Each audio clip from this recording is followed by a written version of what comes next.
Hujan disertai angin bikin 16 rumah roboh di Jakarta Barat. Peristiwa badai angin kencang baru-baru ini diketahui telah melanda sejumlah titik di ibu kota Jakarta.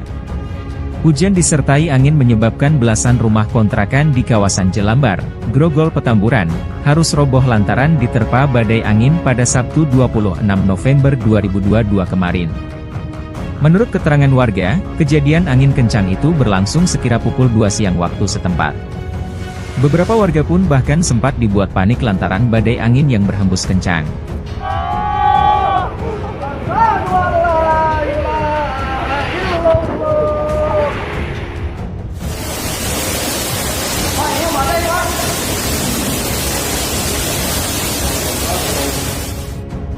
Akibat hal ini sebanyak 68 jiwa kehilangan tempat tinggal, lantaran 16 rumah kontrakan roboh karena tak mampu menahan terpaan angin.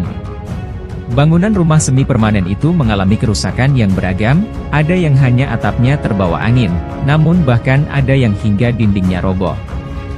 BPBD mengatakan saat ini 68 jiwa terdampak harus rela mengungsi di tenda yang disediakan BPBD DKI Jakarta. Beruntungnya dalam peristiwa ini tak sampai menimbulkan korban jiwa. Warga dibantu sejumlah relawan dan BPBD DKI pun lantas bekerja sama membereskan puing-puing rumah.